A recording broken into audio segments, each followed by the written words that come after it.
This is a development, but it also would explain, to me at least, why the White House and House Republicans are working to such great lengths to bury the Epstein files like a mile beneath the earth. I mean, it looks like they're being blackmailed, right? I mean, we're in a Epstein shutdown right now. I went to Washington earlier this week, and the doors to the Capitol were closed because they don't want to swear in a member of Congress who will be the 218th signature that would force a vote on the Epstein files. So they've decided it's better to shut down the country, to not negotiate a way to open this up, than to have whatever the hell is in the Epstein files that's connected to Donald Trump. Let's talk about that new member of Congress. This is what Adelita Grijalva said in a statement. Earlier this year, 2 Republicans in Florida were sworn in during a pro forma sessions less than 24 hours after their elections. The fact that Southern Arizona is being treated differently raises serious questions about political motivations, especially since I have pledged to be the 218th signature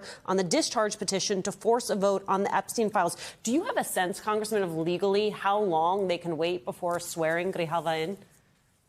They can wait the whole Congress. It's really up to the Speaker of the House. It's unprecedented. And again, if they're going to keep the Congress shut down, they're keeping the country shut down. So I feel for our troops who are not going to be paid by the 15th of the month, the air traffic controllers who are supposed to make sure planes aren't crashing, FBI agents who are investigating terrorism cases who are also not going to be paid by the 15th of the month.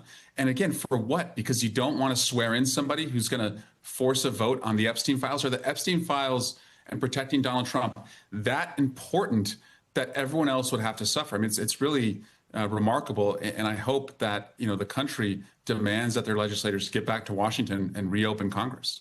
So, Congress, I just want to be clear there. I want to draw that out a little bit. So this seat that has been won by a Democrat, the Congress is It wasn't even close, now. Right? It wasn't even close. So there is nothing that has harmed or impaired her coming to this seat legitimately. There's no question about that back in her state. So the Congress stays closed. That 218th vote is not cast, that she doesn't get seated. At some point, are you saying that they literally could just keep the Congress closed down? Because they have to open it at some point, don't they? I mean, they cannot not seat her. They have to seat her at some point. You would think, I was knocking on doors yesterday in my district to get Prop 50 passed, the redistricting measure.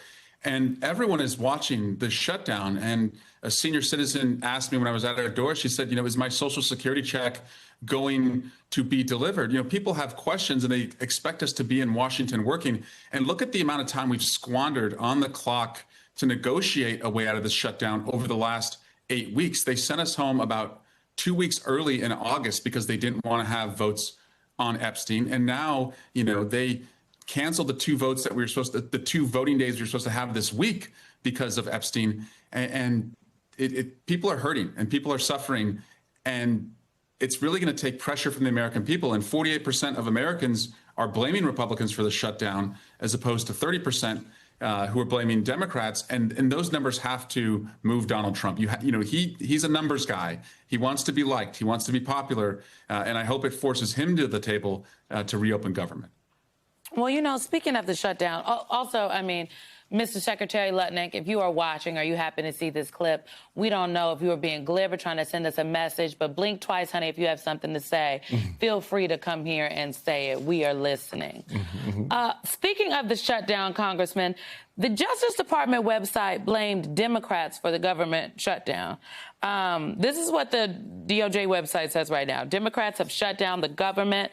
Department of Justice websites are not currently regularly updated. Please refer to the Department of Justice's contingency plan for more information. I used to work in the government. I don't think the government shutdown precludes the websites from being up.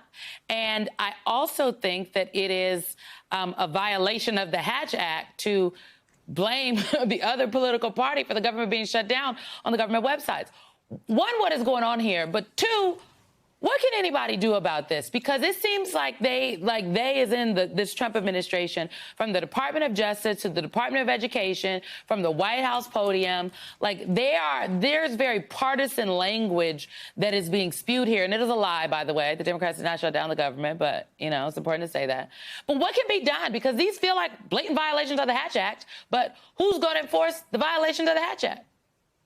Yeah, violations of the Hatch Act are 10 exits ago, right? Like they don't care about that anymore at all. I mean, that's so clear. I mean, the president is, you know, openly taking, you know, contributions to his meme coin from foreign governments. I mean, these rules don't apply to them anymore. But the American people care because they're the ones who are paying the price. They're the ones who are paying more at the grocery store because of the tariffs.